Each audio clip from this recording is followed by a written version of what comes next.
So in this week's chapter of Tokyo Ghoul Re, we had, I guess, the reveal, semi-reveal of a certain character kind of come back into the story known as Eto Yoshimura. Now, a lot of people are still kind of caught up over this situation because it hasn't necessarily been confirmed. It's still kind of teetering down to that line of a true confirmation that it is her character, but all the arrows are pointing at her, or all the signals, the signs, everything is pointing at Eto Yoshimura. And at this point, I'm reading the comments and I'm looking at what people think, and they're still not sure, and you have the right to be not necessarily sure on who this character is, but do know that all the signals and signs are pointing at Eto at the moment. Could be common misdirection from Ishida trying to make us think it's this character, but then it's actually this character. But with the replacements that people are coming up with, like different characters to take this said spot of Eto Yoshimura, are much more lackluster. I've seen a lot of people mention Haru, for example, and mind you, the only reason people are mentioning Haru because she is the only character we have seen with her head chopped off. It's the only character we've seen like that. To me, Haru being this monster just doesn't really work. It's honestly, it's not that big of a deal, to be honest. Like, I can understand it'd be a big deal for Yui because they kind of centered that chapter around Yui, and then you find out that it's Haru and it's like, oh wow, it's crazy. But for me, the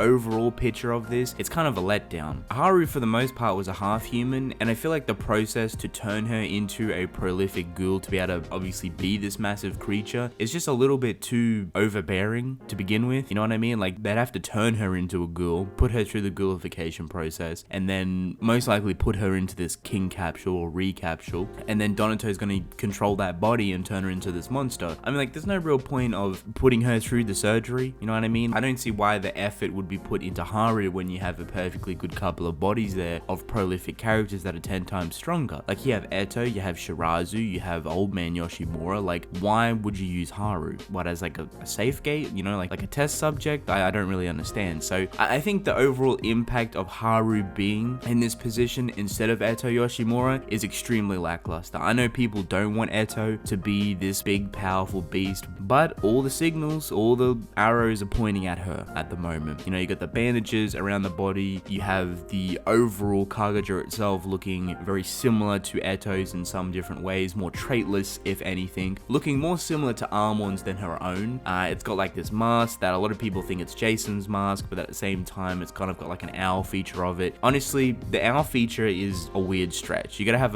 a weird imagination to see that, because it's obviously not a legitimate owl. Like, if you picture a legitimate owl, that mask that she has on doesn't look like it. But I honestly can't remember where it's from, but if you go look up like cartoon drawings, or I swear to God Ishida's drawn something like that before, where it's more like a cartoony kind of bare bones drawn owl, and it looks identical to that. Like, I've seen that depiction of an owl before, not in Tokyo Ghoul. It's like a very bare bones kind of creepy version of it, if you will. So that's all pointing to Eto. Now, to get down to the logistics of it, because we recently had her body reveal and then we found out that she doesn't even have a head. There's a big cross coming out of her neck. Now, when I read the chapter, I didn't know what was going on. It's funny to me because I sit here and come up with theories but completely miss the most obvious things in the chapters, which is great because then you guys come through and be like, oh, you're a fucking idiot, you missed this. It was so blatantly obvious, and I'm like, wow, you're right, I am an idiot. I did completely miss that. So I forgot that Donato's kind of thing was the crosses. I literally forgot that his Kagane was built of crosses. Like, if you've seen that fight between him and Yuri, he's got like these little mini crosses for his character, for his Kagane, and that's kind of like him, you know what I mean? So you put two and two together, right, and it makes sense that Donato is somehow involved. How is he involved? Well, let's kind of break down the options. First and foremost, the only thing we know that Donato can do is that he can create clones of himself. Using a portion of his Kagane, he creates clones. Is this body a clone of Donato? I don't think so. I don't see the point of Donato creating a clone to then turn that clone into a massive monster, considering it can actually be killed rather easily. Also, why would Donato go through the effort of creating a clone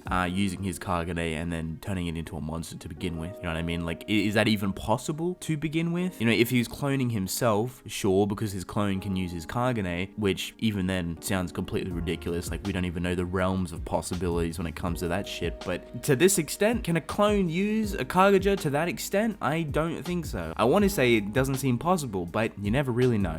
If anything, I don't like that option. I don't like the fact that that body could potentially be just a clone of Donato. If anything, I like the fact fact that this body is actually Eto Yoshimura and Donato is controlling her, using the exact same method that I came up with in my previous videos, in how Eto Yoshimura could be used and transformed into this massive beast. I'll mention it again just a little bit, not in full detail, but basically I put Eto's situation in like two different things and you can join them both together, right? First is the king capsules. I know I always keep coming back to the relabeled king capsules, whatever, but it's a thing that Ishida has to play on, and at this point I'm just waiting for him to play on it. First and foremost, this Kagaja from Eto, or this monster, looks identical to Armon's, right? Armon went into this relabeled capsule, he came out very early, and he was traitless. I considered it to be quote-unquote traitless, because each Kagane or Kagaja has specific traits for that said person. I mean, just look at Kaneki and the whole centipede ordeal. You look at Eto, and how many traits she had for her full Kagaja, it was ridiculous. She had different variations as well. Looking at this monster, she's traitless. She has nothing. Even the structure of the body itself almost looks identical to Armon's, just on a bigger scale, obviously. I'm like, okay, that's weird to me. Armon's full Kagaja was artificially created. He was put into this capsule, which most likely had RC cells in it, whether it was Rize's or someone else's, who knows. So how could Eto be put in this position? Well, maybe they done the exact same thing as Armon. They chucked Eto's body into this capsule and made her absorb all of these RC cells to create a massive monster. Now, this is where I kind of lost track of how it'd be possible to control Eto, and this is where Donato fills that void. Donato could be the character that is actually controlling her, and it kind of makes perfect sense, because if you create Eto in this capsule, right, and then she comes out of it and she's losing control and, you know, she's got free will to a certain degree, what's the point? You know, what's the point of creating a massive monster if you can't control it? So they need a way to control it, and I think the reason why they're trying to create these monsters out of these capsules is because Donato can most likely control them. Kind of just makes sense at the moment. So instead, they cut off her head, you know, keep her alive, and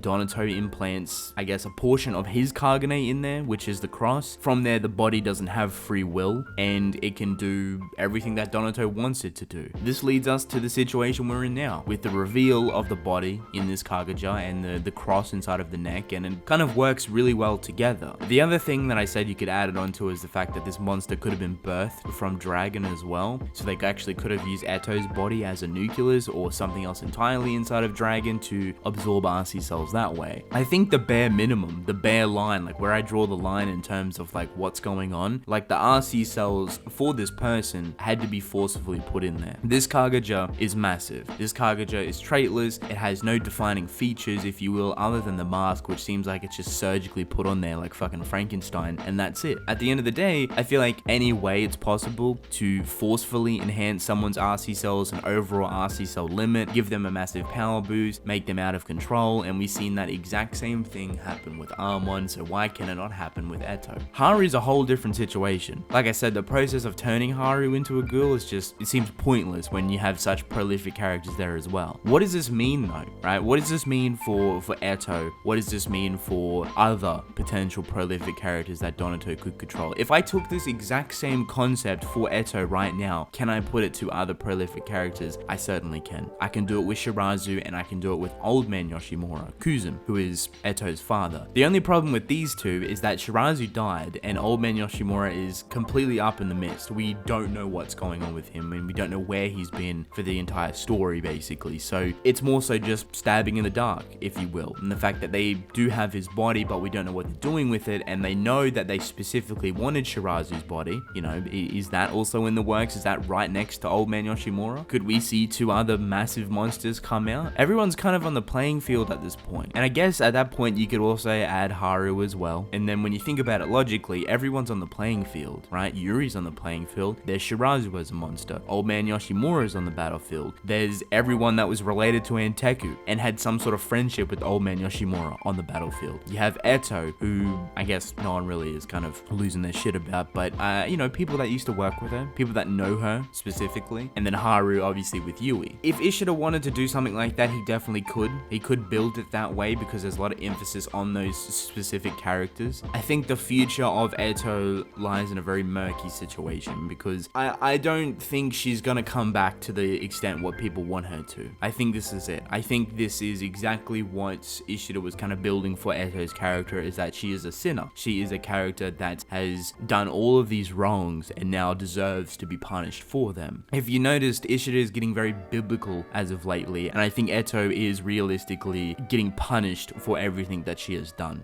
She's basically caused this massive uprising. She is basically the reason why all of this started and why Kaneki has gotten so far in his uprise to power, if you will. And now look at the world. The world's in absolute shambles. So, you know, if Ishida's gone biblical to a certain degree, Eto's getting punished to the highest degree, the highest of orders. And this is basically the pinnacle of it. Not letting her rest in peace, her body being used as a monster to attack the people that she was trying to save. You know, she's being controlled by the enemies she was trying to destroy. I think V Organization have a massive part in this. They obviously wanted Eto Yoshimura for the longest of times. And look what they done to try and get to her. You know, look at Noro. He's a perfect example. They done something to Noro because they couldn't get their hands on Eto. And Noro completely changed. Is this the exact same thing? Are we seeing the somewhat same process of what they've done to Noro to now Eto? But Donato's just controlling her. I think at this point, Ishida is trying to make us feel like Eto is getting everything poorly thrown at her. She is in a downfall. She's in a tragic state right now, and any sort of freedom for her would be death. It's gonna be weird to see how much Ishida actually plays on this being Eto. Does she just pop out and have some sort of conversation, or do we literally have to kill her off again? Do we have to finish her off this time? And that's even if they can, because at this point this monster is ridiculously powerful and it's gonna take a lot of people to bring this thing down. Like I said, I don't know how biblical Ishida's going to get. I don't know how emotional he's trying to build up Eto's return and potential departure as well, but at this point I think Donato is the one controlling the body of Eto, and maybe if they can get rid of that cross, maybe if they can somehow remove what Donato is doing right now, and then Eto maybe might be able to come back to a certain degree. Like she heals her own head or something else entirely, I don't really know. But that's basically it. I'm very excited to see where Ishida goes from here and how he kind of brings this monster to light. How much more are we going to play on this, and what direction are we going to go with this monster? Because it's obliterating everyone. Who's going to be the person to bring it down, and what's going to be the after effects of bringing this monster down? So who knows? But with that being said, I'm actually going to end the video off here. Hope you guys enjoyed. Don't forget to subscribe. I greatly appreciate it. Let me know your thoughts in the comment section below, and I'll catch you guys in the next video.